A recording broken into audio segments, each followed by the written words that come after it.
주님의 은총과 평화가 우리 가운데 임하기를 기도합니다. 우리 사랑하는 성도님들 안녕하십니까? 우리 옆 사람과 인사하시겠습니다. 하늘까지 함께 갑시다.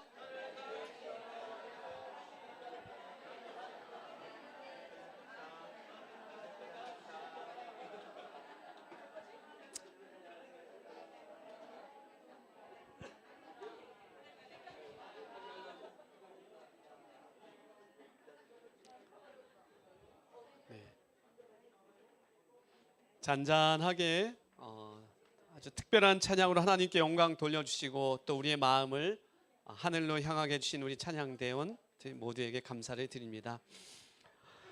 2026년 올해 사경의 교재 어느 책 연구라고 했죠?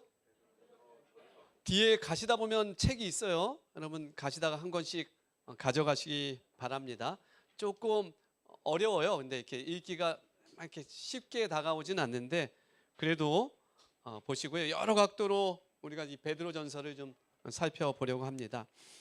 이 책의 총 주제는 고난의 현실을 넘어 어디로? 산 소망으로, 이런 주제입니다. 그래서 원하시는 분은 나가시다가 하나씩 챙겨 가시면 됩니다. 오늘 저는 베드로전서 연구인데요. 초반부 그슬린 나무들이라는 제목으로 하나님의 말씀을 증거하겠습니다. 여러분 신약 성경은 몇 권으로 되어 있죠? 구약 성경은 몇 권 되어 있어요? 39권. 39, 27. 신약 성경은 27권. 그 27권을 분류를 하면은 복음서가 4권. 마태, 마가, 누가, 요한. 그 다음에 사도행전은 역사서, 그렇죠? 그리고 로마서부터 쭉 히브리서 14권이 바울 서신이에요. 바울 서신은 몇 권? 14권. 어떤 교단에서는 이 히브리서를 바울 서신에서 제하기도 합니다. 근데 재림교회는 히브리서 누가 썼다? 사도 바울이. 바울 서신이 몇 권? 14권. 그리고 일반 서신이 7권이에요. 야고보서, 베드로 전후, 요한 1, 2, 3서, 유다서. 베드로 전서는 무슨 서신이에요? 일반 서신이에요. 이걸 공동 서신이라고도 해요. 이것은 그 교회가 이 교회 구성원들이 전체적으로 함께 읽는 공동 서신이란 의미를 또 갖고 있고요. 일반 서신이라고도 합니다. 그 다음에 예언서 1권이 요한계시록이지요. 이렇게 되어 있습니다. 그래서 베드로전서를 저는 올해 100독을 목표로 열심히 아침 저녁으로 읽고 묵상하고 있어요. 여러분 베드로전서를 좀 필사해 달라고 요청했습니다. 그리고 아침 저녁으로 한번 꾸준히 읽어보시면 왜 사경의 교재로 베드로전서가 선택되었는지 여러분 깨닫는 시간이 있을 거예요. 그래서 성경을 꾸준히 읽고 듣고 해보시면 좋겠습니다. 베드로전서 1장 1절부터 있는 말씀인데요. 제가 1장 1절 보겠습니다. 예수 그리스도의 사도 베드로는 본도, 갈라디아, 갑바도기아, 아시아와 비두니아에 흩어진 나그네. 2절 같이 읽겠습니다. 시작.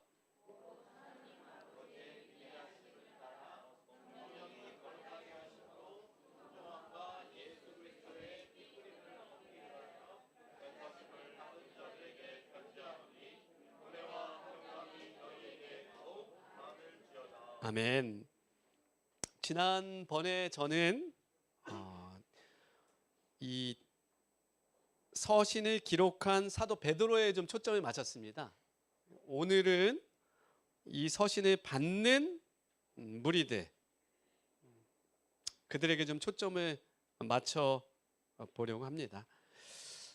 이 서신을 받는 사람들은 AD 64년에서 약 67년경 그 사이에 있는 사람들이에요. 1차적으로 그들은 사도 바울의 표현대로라면 흩어진 나그네인데 이 전체적인 메시지를 보면 희망을 붙든 나그네였어요. 그들이 이 서신을 받는 사람들이었어요. 그래서 사도 베드로의 문장은 추상적이지 않아요. 실제 살고 있는 현실을 그대로 반영하면서 이 글이 써집니다. 김기곤 목사님이 쓰신 베드로전서 연구에 보면 이 베드로의 장면에 대해서 좀 나오는데요. 이 배경을 보면 베드로는 지금 튀르키예 지역, 터키 지역에서 전도하다가 로마에서 네로의 핍박이 극심해지자, 이때가 AD 64년 로마가 불탔을 때 로마의 성도들을 지도하기 어디로 갔다고요? 로마로 이동합니다. 수많은 그리스도인들이 체포되고 순교하자 로마의 그리스도인들은 베드로를 피신시키려고 했어요. 로마에서. 그래서 그들의 강권에 이 노쇠하고 지친 베드로가 평화로운 갈릴리로 돌아가려고 했습니다. 근데 로마를 벗어나려는 그 길에 들어섰을 때 베드로가 누구를 만났다고요? 이건 전해오는 내용이죠. 로마로 다시 들어오시는 한 분을 만났다라고 이야기해요. 그분이 주님임을 알아보고 베드로가 물었습니다. 뭐라고요? 주여, 어디로 가시나이까? 여러분, 이 영화 속 장면이 기억이 나십니까? 예, 맞습니다. 쿠어바디스 도미네. 주여, 어디로 가시나이까? 우린 쿠어바디스 도미네. 주여, 어디로 가십니까? 예수께서는 뭐라고 대답했다고요? 나는 내가 떠난 로마에서 다시 한번 십자가에 못 박히려 간다. 베드로가 그 말씀을 듣고 어떻게 해요? 즉시 다시 로마로 돌아갔고 거기서 십자가에 거꾸로 못 박혀서 순교 당합니다. 그때가 AD 67년경으로 저희는 바라봅니다. 시대적 배경이 AD 64년에 로마가 불탔죠. 네로의 희생양으로서 이 불을 지른 다음에 시를 낭송하고 춤을 추며 아주 광인의 모습을 네로가 보였다고 하죠. 근데 드디어 로마 대화제의 원인으로 네로 황제가 의심이 됐고요. 이 분노를 돌릴 대상이 필요했고 그 대상으로 누구를 선택했어요? 네, 그리스도인들을 선택했죠. 그래서 전에는 좀 단순한 차별만 있었는데 이제 국가 권력을 동원한 조직적인 학살이 시작이 됐습니다. 이게 AD 64년이었고요. 그래서 AD 64년에서 67년 사이에 바로 이 튀르키예 지역에 살고 있는 이 그리스도인들에게 이 베드로 전서가 써졌다고 말씀을 드렸습니다. 그래서 여기 보면은 저 위쪽이 튀르키예 지역이에요. 제가 여러 곳을 좀 가 보았는데요. 사실 저곳은 지금도 예수님을 믿는 것이 쉬운 지역이 아니에요. 지금도.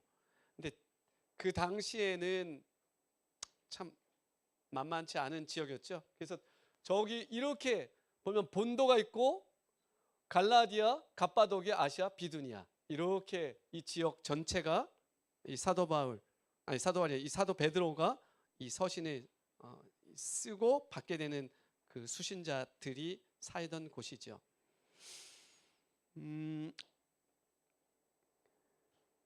여러분 그 당시에 여기가 어디라고요?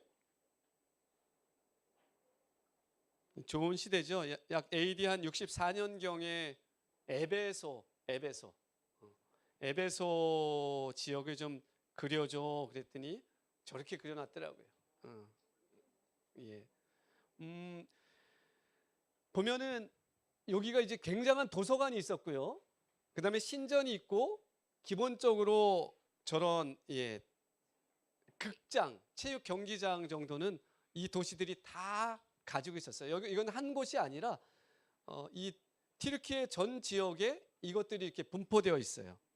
근데 중요한 것은 신전, 극장, 체육 경기장은 다 성적 타락의 장소예요.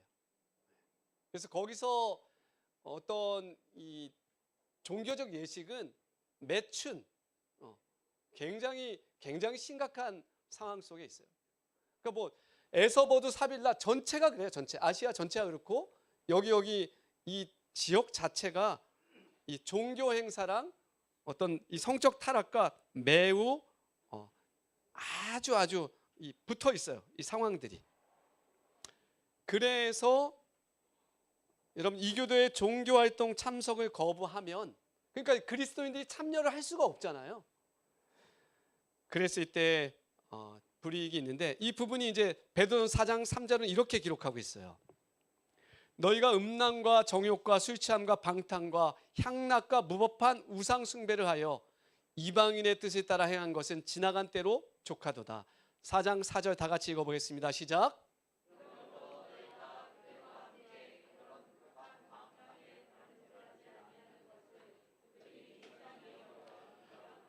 그리스도인들이 그들과 같이 할 수 있어요? 없어요? 없어요. 그러니까 그렇게 하지 않는 것을 그들이 이상히 여겼다. 여러분 이런 부분뿐만 아니라 이제 AD 64년 이후로 점점 더 심각해진 것은 뭐냐면 황제 숭배였어요. 황제 숭배. 그래서 가이사가 주님이다. 황제 가이사가 주님이다. 시민들이 그것을 선언하는 것이 의무였어요. 그렇게 하지 않으면 생계를 위한 직업이나 사업을 할 수 있는 면허를 받을 수 없어요. 어떤 부분인지 이해가 되시죠? 그래서 노마의 질서, 이 황제 숭배와 애국심과 연관이 되는데요. 황제 숭배는 종교가 아니라 제국의 통일성을 위한 정치적 충성심의 증명이었다. 통합의 수단이었어요. 로마 제국은 황제 숭배를 통해 광대한 영토와 다양한 민족을 하나로 묶는 통일성을 유지했고요. 충성심의 테스트였어요. 로마 시민에게 황제 숭배는 자신이 제국의 일원임을 증명하는 애국심의 척도였다. 그래서 정치적 반역이 됩니다. 황제의 상 앞에 향불을 피우기를 거부하는 것은 황제가 주님이십니다라고 거부하는 것은 종교적 신념의 문제를 뛰어넘어서 어떻게 해요? 국가에 대한 반역으로 간주되었어요. 이게 그리스도인들이 처한 현재 입장인 거죠. 로마 쪽에서는 좀 더 심각했죠. 결국 그것을 선택하지 않는 그리스도인들은 사도 이 베드로는 지금 이 현장에서 들불처럼 핍박이 번져가는 상황 속에 튀르키예 쪽으로 로마에서 보낸 서신을 쓴 것이 베드로전서인데요. 어떻게 됐다고요? 기독교인들은 짐승의 가죽을 뒤집어 쓰고 사냥개에게 물려 죽거나 십자가에 매달려 죽게 되는 거죠. 어둠을 밝힌 빛, 네로는 자신의 정언을 밝히기에 누구를? 그리스도인들 몸에 불을 붙여서 인간 횃불로 사용했습니다. 어둠 속에 빛이 되어 그냥 산화시킨 거예요. 죽음을 대하는 태도, 이러한 극한의 고통 속에서도 그들이 보여준 인내와 평온함은 도리어 지켜보는 이들에게 뭘 줬다고요? 충격을 줬다고요. 그리스도인들의 그 모습이 충격을 줬다고. 이게 이 베드로 전서의 배경이에요. 이것을 받는 분들의 모습이에요. 여러분 우리가 처해 있는 현실을 우리는 탓하죠. 공간도 협소해요. 뭣도 부족해요. 여러분 그럴 때는 베드로전서를 읽으십시오. 그죠? 탓할 게 있어요? 없어요? 네. 베드로전서를 그때는 읽으십시오. 우리 믿음의 선배들이 어떻게 신앙생활을 했는지. 흩어진 나그네라는 그 표현 속에는 많은 이러한 배경들이 내포되어 있는 것이죠. 여러분 그럼 이런 생활을 하고 있는 이런 삶을 사는 그리스도인에게 사도 베드로가 편지를 쓴다고 생각해 보십시오. 여러분이라면 어떤 것을 좀 써주고 싶어요? 그들에게 그냥 일반적으로 나라면은 저 형제 자매에게 좀 이런 글을 좀 써주고 싶을 것 같아요. 어떤 것을 좀 써주게 될 것 같아요? 어디 한번 볼까요? 우리 이용순 집사님 저를 계속 뻔히 쳐다보시는데요. 이렇게 고통당하는 형제 자매에게 집사님이라면은 뭘 좀 심어주고 싶어요. 뭘 좀 이렇게 5장의 짧은 편지 속에 뭘 집어넣어야 되잖아요. 그죠?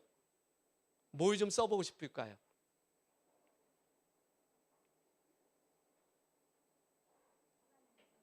하나님을 생각하며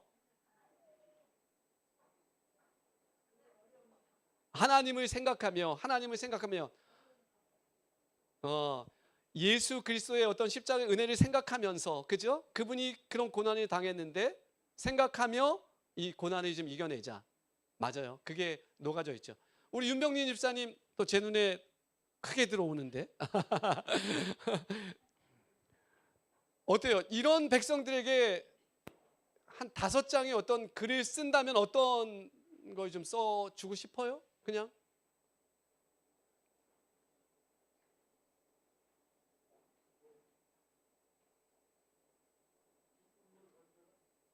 기쁨으로 견뎌내라.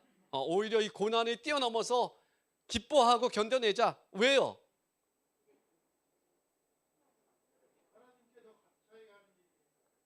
하나님께 가까이 가는 길이니까. 그 베드로전서에 녹아져 있는 것은 구원이 준비되어 있기 때문이에요. 맞아요. 우리 집사님 정확하게 말씀해 주셨어요. 결국 이 사도도 결국 첫 번째로 강조하는 게 이거예요, 여러분. 오늘 이 부분 좀 잘 들어보십시오. 다 같이 한번 큰 소리로 한번 읽어봅시다. 하나님께서 시작. 하나님께서 나를 선택하셨다. 하나님께서 나를 선택하셨다. 다시 한번 큰 소리로 외쳐봅시다. 하나님께서, 우리 어깨 좀 펴시고요. 자, 하나님께서 시작. 하나님께서 나를 택하셨다. 아멘. 하나님께서 나를 택하셨다. 내가 그냥 하나님을 선택한 것이 아니라 그리스도인이 된다는 것은 여기 뭐예요? 하나님 아버지의 미리 아심을 따라 성령이 거룩하게 하심으로 순종함과, 하나님 아버지 미리 아셨어요, 나를. 그리고 성령님이 구별하셨어요. 그리고 나는 순종을 했어요.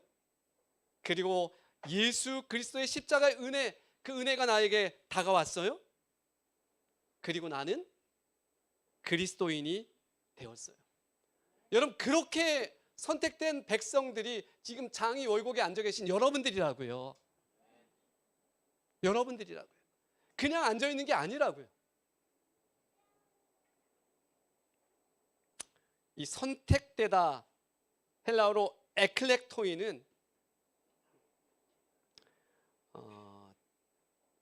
굉장히 강력한 선택을 이야기해요. 하나님께서 강력하게 선택한 백성이에요.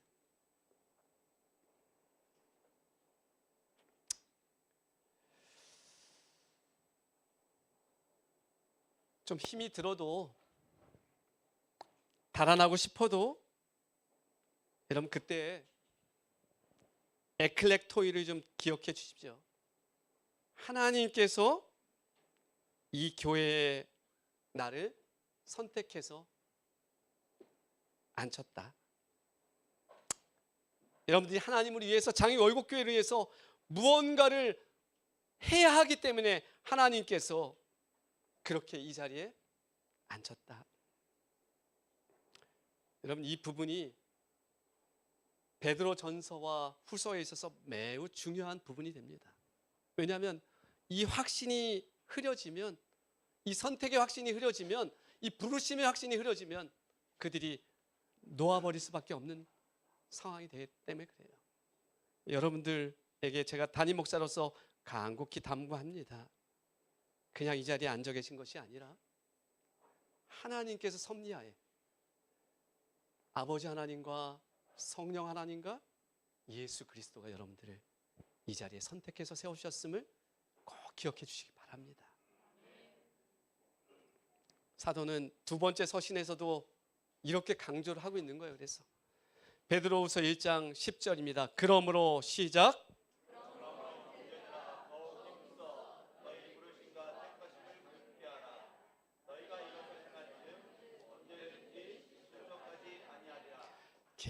계속 끄집어 내십시오. 여러분, 아, 하나님께서 나를 불러주셨고 택하셨지, 그래서 내가 여기 있는 거지.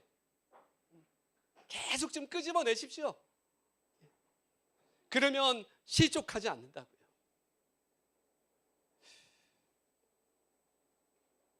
이 부분에 확신이 있어야 고난과 환난을 이겨내게 됩니다. 사도가 그래서 이렇게 강력하게 이야기합니다.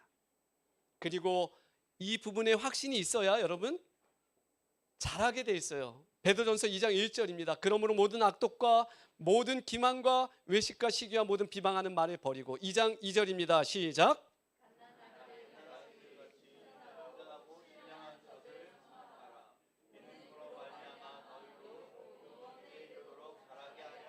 아멘.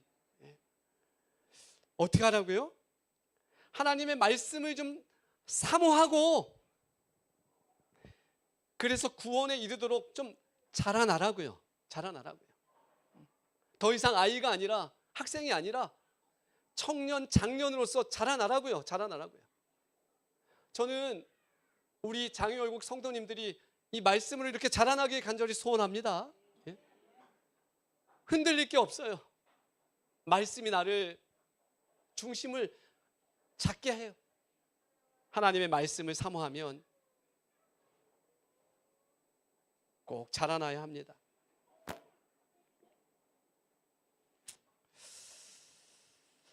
결국 말씀으로 자라나야 하는데, 우리가 그래서 그 일을 위해서 새롭게 소그룹을 준비해 나가는 거예요. 삶을 나누고, 말씀을 나누고, 사명을 나누고, 함께 기도하고, 함께 찬미하고, 여러분 그렇게 서로 도우면서 그렇게 이 장애월곡교회 하나님께 주신 사명을 감당하기로 결심해 주십시오. 그래서 그런 일을 준비하고 있어요. 아마 처음에는 남의 옷을 입은 것처럼 불편할 거예요. 그런데 교회가 그렇게 가는 것이 맞아요. 그러면 우리가 선택해야죠. 우린 나의 삶을 나눠야 되고, 말씀을 나눠야 되고, 사명을 나눠야 돼요. 그리고 기도하고 세상으로 나가야 돼요. 맞죠? 그 일을 교회가 돕도록 하겠습니다. 여러분 도와주시기 바랍니다. 오늘 말씀 마치고도 서로 이 말씀을 좀 나누고 삶을 좀 나누겠습니다. 그리고 대표자 한 명을 제가 부탁드렸어요. 앞에서 발표를 할 거예요.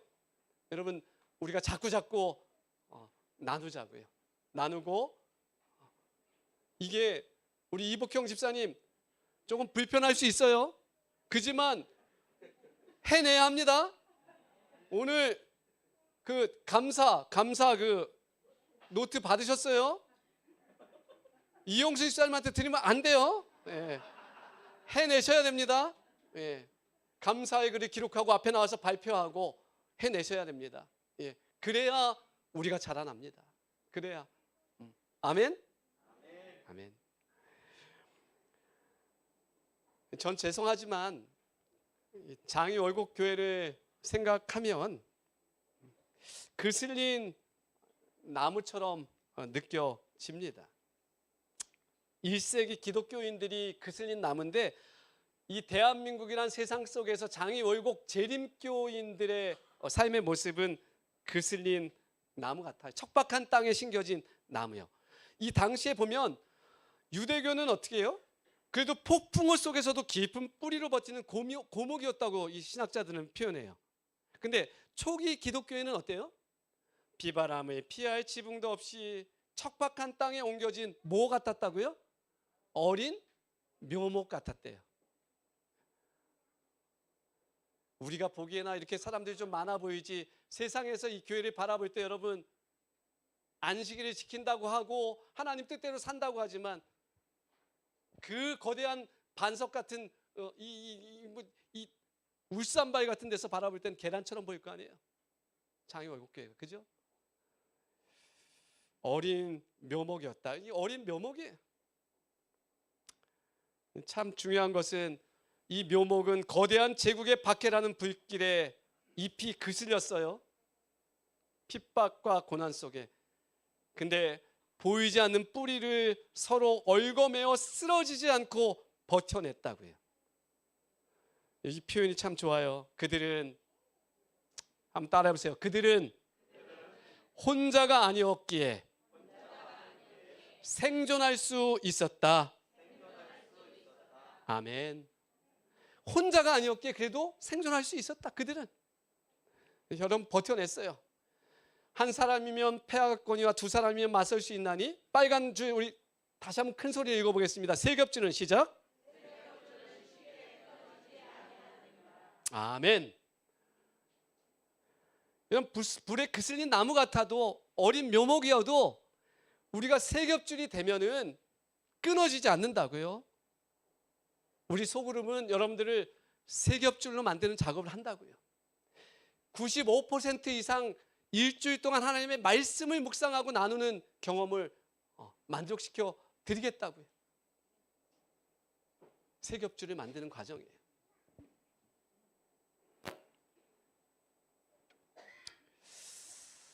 여기 또 중요한 부분이 있습니다. 세상의 나그네, 네로의 박해와 사회적 고립은 역설적으로 그들에게 흩어진 나그네라는 새로운 정체성을 확립시켜 주었다. 우리 모습을 생각하세요. 우리가 흩어진 나그네라고요. 세상에 볼 때. 로마라는 거대한 제국 안에서 그들은 법적, 사회적으로 가장 취약한 존재였으나 믿음의 닻을 내리고 서로를 붙잡아 줌으로써 그 어떤 폭풍보다 강한 공동체로 거듭났다. 아멘. 여기 고난은 보이실까요? 보이시는 분이 큰 소리로 한번 읽어 주십시오. 함께. 고난은 시작. 고난은 그들을 파괴한 것이 아니라 그들이 누구인지를 더욱 선명하게 만들었다. 아멘. 그들이 누구인지 더욱 선명하게 만들어 주었다고요. 역전. 우리가 이런 백성이 되기를 간절히 소원합니다. 세상에서 흩어진 나그네지만 이러한 모습으로 우리가 거듭나야 해요.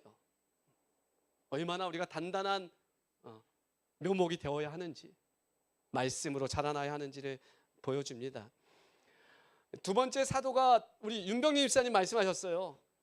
그래서 그들에게 해주고 싶은 말은 구원을 확신하라는 거예요. 당신의 구원을 확신하라. 그래서 계속 나와요.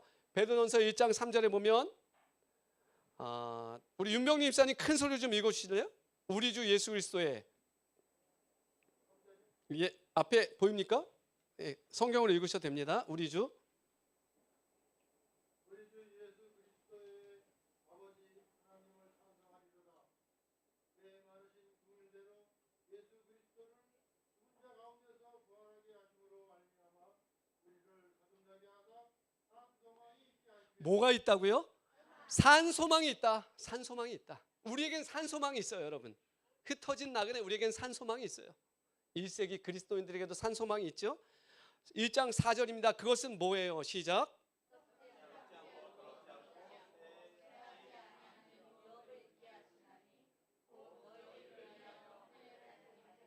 아멘. 그것은 썩지도 않아요. 더럽지도 않아요. 새하지도 아니하는 유업이에요. 그것은 뭐예요? 결국 5절은 다 같이 있습니다. 너희는 말세에 시작.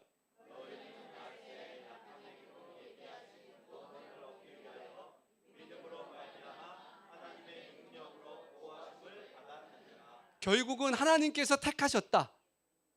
그게 제일 중요하게 앞부분에 나오고요. 당신들은 택함받은, 장애월국교회 택함받은 백성입니다. 그 다음에 뭐예요? 구원의 확신. 계속해서 나타나요. 1장 7절도 보면 예수 그리스도께서 나타나실 때에 칭찬과 영광과 존귀를 얻게 할 것이니라. 베드로전서 1장 9절입니다. 결국 다 함께 읽읍시다. 믿음의 시작. 결국은 이 구원과 연관되죠. 결국 이게 사도가 우리에게 주는 메시지예요. 우리는 산 소망을 가진 백성이라는 거예요. 아멘입니까? 하나님께서 불러주셨고 산 소망을 가진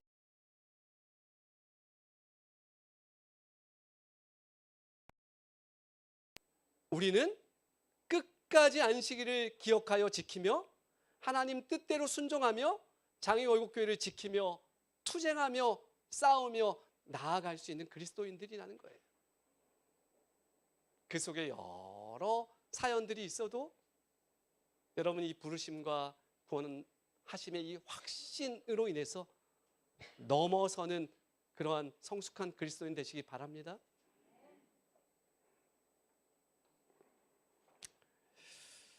에베소 지역이잖아요.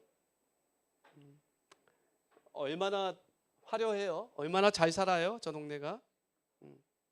지금은 다 무너지고 여기 도서관 자리 요 앞부분 좀 있고 여기 좀 기퉁이 남아 있고 저거 기둥만 남아 있어요. 그리고는 관광지로 사람들이 이렇게 걸어 다니면서 이렇게 지켜보는 장소로 되어 있어요. 에베소는 저렇게 됐지만 그리스도교는 어떻게 됐어요? 역전. 맞아요? 그렇게 목숨을 걸고 조마조마하게 가진 것들 다 뺏기면서 그렇게 신앙생활한 그리스도교는 전 세계로 퍼져가지고 이 대한민국 이 장애월곡교회에 우리가 예배를 하고 있잖아요. 여기 보면은 그들의 삶의 모습을 히브리서는 이렇게 표현해요. 너희가 갇힌 자를 동정하고 무엇을 뺏기는 것도 너희 소유를 빼앗기는 것도. 동시대에 살았던 사람들의 모습이에요. 소유를 다 뺏길 수밖에 없어요. 황제가 주라고 고백할 수 없기에. 기쁘게 당한 것은 무엇 때문에요? 더 낫고 영구한 소유가 있는 줄 알미라. 아멘. 우리가 정말로 이 구원의 확신을 가지고 살아야 합니다. 그 에베소를 바라보던 먼 그 동굴에, 그 산 꼭대기 올라가면 그 동굴에 있는 마크가 뭐라고요? 물고기 마크라고요. 에베소의 그 도서관과 화려한 그 모든 것들이 내다보이는 그곳을 멀리하고 산속으로 숨어들어서 그 골짜 그 동굴 속에 가서 믿음을 위해서 애썼던 사람들이 그려놓았던 마크는 뭐라고요? 이게 뭐예요? 무슨 뜻이에요? 가이사가 주다, 황제가 주님이다라고 고백하는 세상 속에서 이게 뭐예요? 예수 그리스도가 나의 주다라고 고백하는 것을 말로 표현할 수 없으니까 그들이 뭘로 했다고요? 물고기 모양으로 이렇게 표시했다고요. 사람을 만나잖아요. 예수님을 전하고 싶은데 대화해보니까 사람이 참 괜찮아요. 황정희 집사님 저기 계신데 참 괜찮아요. 그러면 제가 어떻게 하는 거예요? 그 앞에서 혹시나 땅바닥에 이렇게 반을 좀 그려보는 거예요. 혹시나.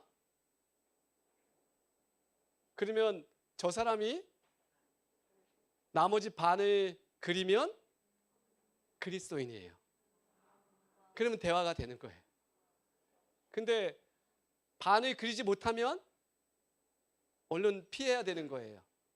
더 안타까운 건 반을 그리지 못했는데 상대가 그가 어떤 정부나 이런 쪽에서 그리스도인들을 핍박하는 어떤 그런 부분을 아는 사람이라면 내 생명이 위험에 처하는 거예요. 이 마크가 이 물고기 마크였어요. 예수 그리스도가 나의 주다. 여러분 흩어진 나그네들은 그렇게 신앙생활을 했다고요. 우리요? 장애월곡교회는 행복한 교회입니까? 조금만 용기를 내십시다. 힘을 냅시다. 우리가 이렇게 그렸을 때 이 120여 명의 사람들이 그 반대 물고기 모양을 그려줄 수 있다는 게 얼마나 감사한지, 얼마나 감사한지. 우리 그렇게 한 형제 자매라고요. 그렇게 여러분 그런 사람들이라면, 그런 무리라면 우리 이 복음을 왜 세상에 우리가 못 전하겠습니까? 그죠? 이런 동료들이 있는데요. 말씀을 마치면서요. 세상 속에서 구별된 가치로 살아간 그슬린 나무들은 결국 죽지 않고 어떻게 했다고요? 숲을 이루었습니다. 아멘. 에베소는 다 깨졌는데, 에서보드 사빌라 그 아시아 7개 다 박살났는데, 여러분 놀랍게도 이 그슬린 나무들은 숲을 이뤄냈다고요. 2000년이 지나게 되었을 때. 산소망의 힘이에요. 산소망의 힘.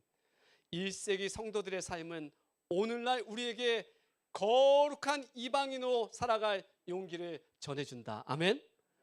제 평생 처음 얻게 된 별명이 뭐라고요? 초등학교 1학년 가가지고 제가 얻게 된 별명이 토요일이라고요. 토요일. 초등학교 1학년 꼬마놈이 나한테 처음으로 얻게 된 별명이 토요일이라고요. 우리는 이방인이에요. 이방인. 안식일을 이 세상에서 지키는 것 이방인들이에요. 근데 거룩한 이방인 되십시다.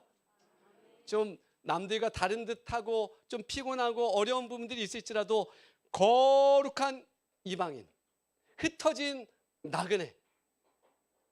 근데 산 소망을 품어서 결국은 숲을 이루는 그러한 거룩한 이방인 되십시다. 얼마나 멋져요. 세상이 틀리고 우리가 옳아요. 하나님의 말씀이 진리를 그렇게 가리키고 있어요. 고향길 가는 것이 확실하다면 그 길 도상에서 조그만 어려움이라야 내 얼마든지 견딜 수가 있지 않겠는가? 우리에게 고향이 확실합니다. 그죠? 그 가는 길이 조금 피곤하고 여러 일들이 있어도 잘 견뎌내시고 결국 그 아름다운 본향에 서게 되는 그런 장애월곡 성도님들 되시길 간절히 바랍니다. 이 시간 나눔의 시간인데요. 두 분씩 좀 짝을 지어 보겠습니다. 예. 자, 두 분씩 짝을 짓고 혹시 소외되지 않도록 좀 이렇게 주변을 둘러봐 주세요. 자, 오늘 받은 말씀 가운데 가장 은혜 받은 말씀과 결심을 좀 이야기하셔야 됩니다. 두 분이 좀 이야기 좀 해주시기 바랍니다.